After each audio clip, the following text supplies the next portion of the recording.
So day 10, woke up really early in the hotel.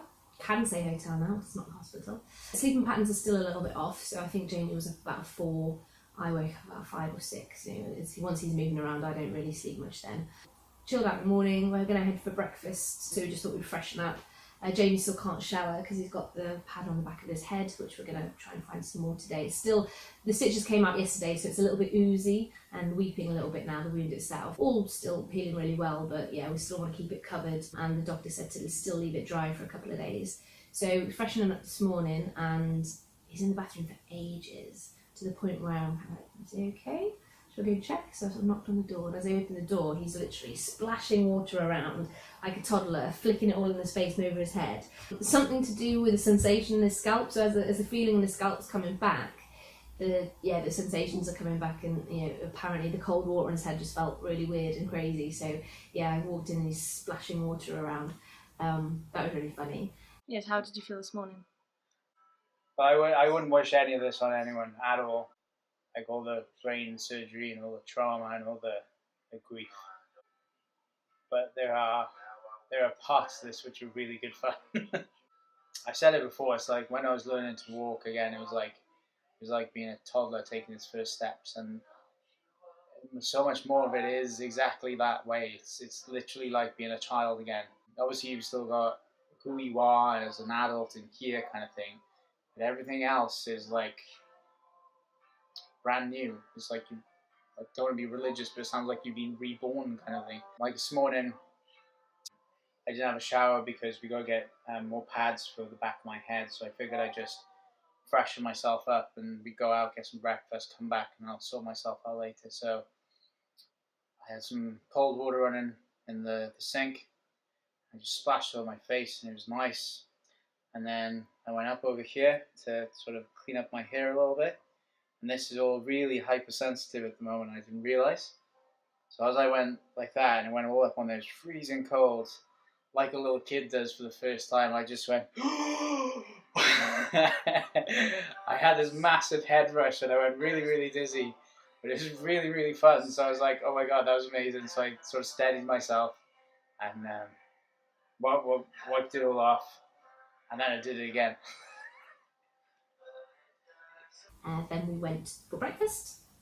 Should I say ran for breakfast. So we left the hotel and walked. We had a little bit of a walk to find a nice restaurant. And yeah, he basically ran there. It was like power walking to keep up with him. And I think it's something to do with his balance. I think he felt more comfortable walking faster because his balance was better. I think when he walks slower, he finds it harder to keep his balance.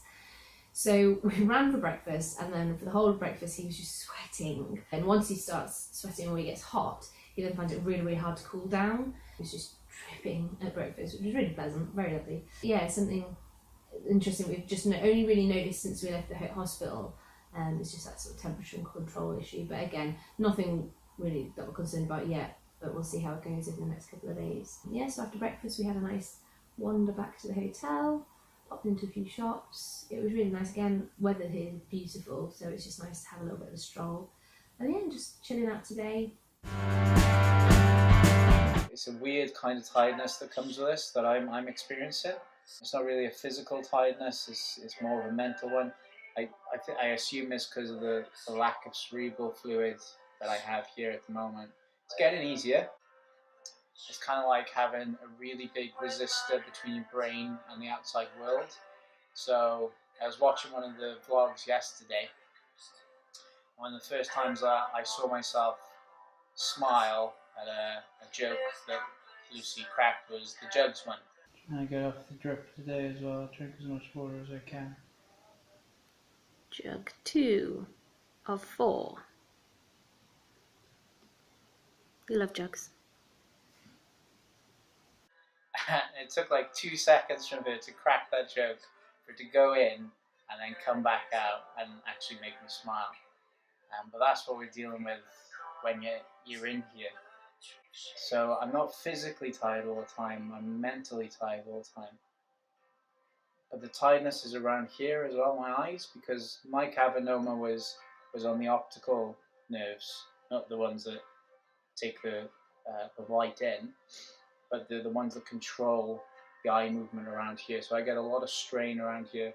So I find that I just need to lie down and close my eyes to rest. And during the night as well, I'm only getting probably about 6 hours of sleep if I'm lucky. First couple of nights I probably got about 4 after surgery. Waking up at 4 a.m. Oh yeah, waking up at 4 a.m. And that's about the average sort of time. So when we're in the taxi from the hospital to the hotel, Grand Theft Auto taxi. Grand Theft Auto taxi. He was quite an old guy as well for Yeah. driving that fast. That was Yeah. ridiculous. Racing around. Germans, everything was coming at me really, really fast because I was in the front seat and it got a little bit much sort of thing. So I had to look down a couple of times. I realised that perhaps gaming would help with my hand-eye coordination or my observing. So whilst I was lying in bed last night, I downloaded a racing game and I'm nailing it.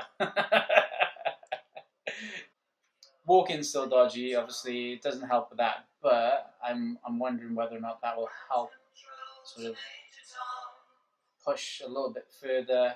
And when we get back to the UK, I know my brother's got a PlayStation there, so I'm thinking, perhaps crack open his old Call of Duties and stuff like that and just have a bit of a gaming session, try to really sort of exercise that part of my brain and see if that works. What's your eye movement as well? Hmm? What's your eye movement, your speed of eye movement? Yeah, tracking as well. This one's better. This one's better again today, but it's still a bit off. I was typing earlier, and that was going well. So it's obviously improving. Brain training. Oh, brain training. Yeah, brain training. Gaming. Good for you. It's official. Boo. And I'm back like a big baboon's butt presenting. Yep, for the next vlog, I'm in charge. But until then, if you care, share, like and subscribe. Basically press all the buttons that are like here or here. Till next time.